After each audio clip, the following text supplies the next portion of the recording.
Wano is the currently ongoing arc for One Piece, and fortunately for me, it's been broken into 3 acts, meaning I can still cover each in a nice and clean fashion. And my anticipation for getting to this arc has been pretty substantial because the fanbase, since it's really been started, has been hyping it up for me as one of the biggest events in manga. And as someone who hasn't read much manga, I'm kind of just left going, that's neat! I don't really have context for that, but that's cool. And so I went into Wano with very high expectations that I would be getting something extremely different right away, and I think that's why at first I was a bit disappointed, because the setup here is fairly standard One Piece formula for a minute in terms of just getting us into a new island and a new climate. We have the crew get scattered, they start meeting a cast of characters that'll be involved in the story for the island, and there's some fights that occur. But what quickly becomes apparent is a lot of stakes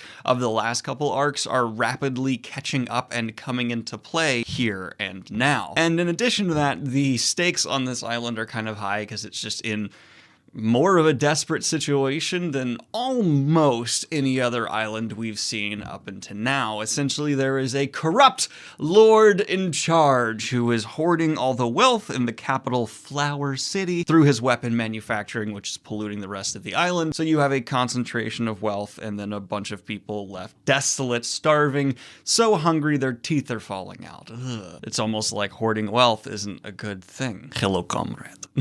And the big bads here are twofold. Not only do we have this corrupt lord, but we have this giant, looming, huge kaiju motherfucking badass that we're gonna have to see Luffy go up against, and we'll talk about that when we get there. I do want to say though, Kaido is one of the most intimidating villains we've seen. I've had this like theory in my head that technically no villain Luffy has gone up against has been as dangerous as Enel, because the only reason Luffy could beat Enel is because of hacks, and Enel was essentially unkillable. But now it finally feels like we're going up against someone who is as dangerous, if not more so, than Enel. And I haven't really been in that discussion with fans. Am I right? Is Enel, like, up until this point, the most technically dangerous person Luffy's fought? Because he's kind of untouchable unless you're Luffy. It's the only reason he was able to win. But okay, getting back into how the ramifications of recent arcs come into play here. Almost immediately, Luffy sees a young girl who actually has a devil fruit ability being chased by some animal kingdom people, and he defeats them easily, cause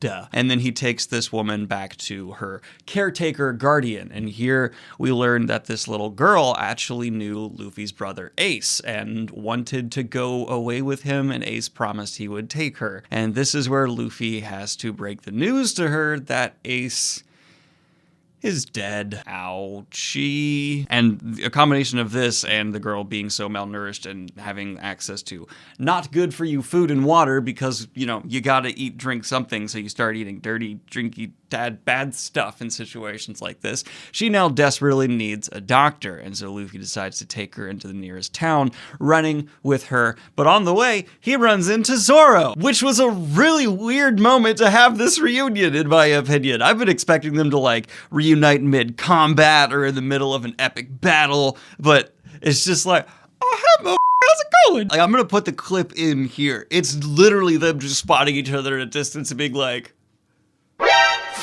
Zoro? Like, what the hell?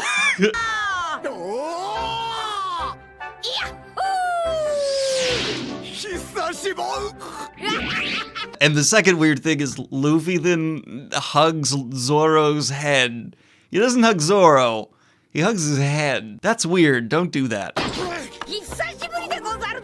I didn't have to wait long for action though, because quickly they are confronted by a villain named Hawkins, a name straight out of a 90s action movie for a villain or hero. Hawkins. That's a 90s action hero name. And here we get our first taste of like serious showdown fight for the arc, and it set a high bar. I love seeing Luffy and Zoro work together, and this villain's devil fruit power of like straw, I was like, how's that gonna, oh yeah, that's This is pretty dangerous. But they get away from this fight and they manage to get to the town they're headed towards. And I guess I need to talk about the fact that there is Oden, the person who used to be like a good leader of this place. And he was taken down, and correct me if I get any of this wrong, but a bunch of his retainers were sent future forward by his wife, who had a devil fruit time traveling power, and that's how they are now on the island in the present time. But to them, they only recently left Oden in the past 20 years ago, and it's been 20 years since then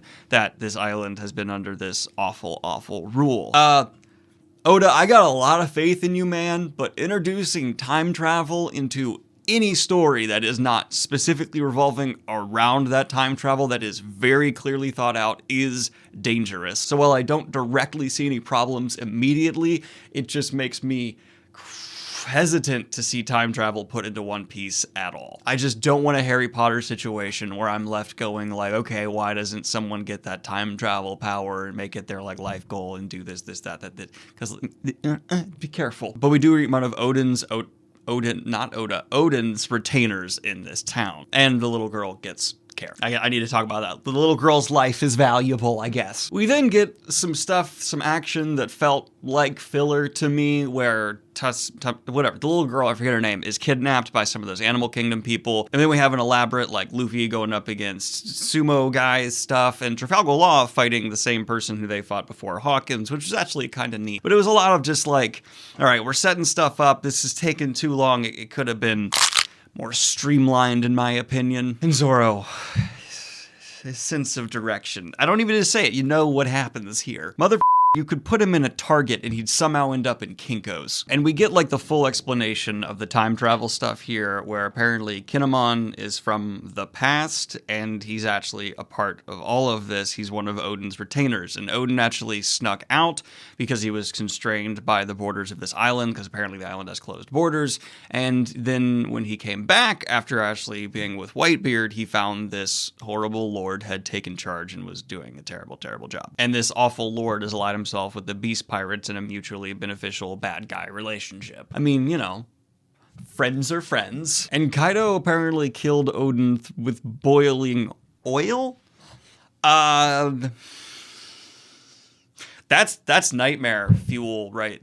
That. Oh my god. And it was during this time that Oden's wife, who has the time travel power, did all this stuff. So the reason Kinemon has been going out and finding allies is because he's looking for allies to help in this tyrannical reign and actually open up the borders to the island, which was like Oden's final like wish for his people. And I actually like all this setup. It's coming together nicely here. It just has that one element that I'm not sure on. There's a fire festival in the near future, and this is the agreed upon date to have whatever assembled forces attempt a coup. And this is where things just rapidly escalate, because we see one of Oden's retainers actually is in a fight with one of the powerful people from the tyrannical rule people, and this actually gets the attention of the big bad Kaido, who it comes in his kaiju dragon form, and when asked where is Luffy, someone points at Oden's castle, who he just then vaporizes it, because the entire party of like the Straw Hats that were on the island were apparently hiding out in this castle, and he's like, fine, bad. I'm a fire in my laser. Luffy, who's actually not there, sees this happen and of course goes into Luffy, I'm going to kill everyone mode. And one criticism of One Piece, Oda, you've done enough fake out deaths that of course I'm just like, yeah, they're fine. Sorry. You just haven't earned that. Also, I don't think in general would believe this many people who are main characters are gonna die. And then Luffy just sprints at and then engages with Kaido. And this is a really interesting fight that I actually like changed my opinions on while it was happening 3 times, because it is a bit slow, even for One Piece standards. Luffy jumps up and we have a lot of just barraging attacks from him, where he does successfully dodge a couple attacks from the dragon in the air. The dragon actually seems too slow to hit him in this form. Like, he's just quickly getting out of the way left and right. The only time the dragon manages to hit him really at all is when they cough, and that sends Luffy flying back. But that was a really good warning of what was to come, because after all these attacks, which I was like, okay, we're literally going through Luffy's entire arsenal. Why is this taking so long? He then reduces Kaido back to his human form, where he unleashes another round of extremely heavy attacks. And I was like, gosh, why is that? oh, the guy's barely damaged. And that's where it kind of became clear. He seemed a bit disoriented from being forced back into his human form and maybe took like some damage. But then Luffy has an entire another barrage of his attacks laid out on this guy. And the guy's like, all right, I'm going to do the anime manga thing where it's my turn, and he takes his mace and powers it up with his own named attack and just smacks Luffy once, and this sends Luffy careening back, causing a crater and one-hit KOing Luffy. Oh! Like, we have not seen Luffy beat this bad since pre-time skip. Although I do think it's interesting that in his kaiju form, he seemed less equipped to deal with Luffy, but in his human form, he seemed more equipped. Can I also point out, this has bugged me for like a while, how much Luffy looks like a villain when he's in his like souped up forms, gear form and stuff. If you showed me these two people or like which is the villain, I'd be like, that guy, by a lot. And Luffy isn't just killed here because villains don't kill heroes when they get the chance in stories. Like, that's not even a criticism. It's just true. And instead, he's sent off to a labor camp where he takes an oath to take down this guy. He also meets someone who seems to be on a similar trajectory. And Luffy's friends did, of course, live because they were with another one of the good people. So they're all good. But that's the setup for the first act of Wano, where we've essentially seen that Luffy's going up against someone who can just wipe the absolute floor with him, and that's why I'm really hoping what ends up being what takes this guy down is a Luffy-Zoro team-up. Even with Zoro, would that make a difference? Like, I genuinely don't know, because Luffy is that level of strong, and I don't know if Zoro is enough to actually add any weight to their, like, fight. I also did like seeing our crew have to like take up hiding things within society, especially Usopp putting on his goofy big gray beard even though he's got a full head of black hair.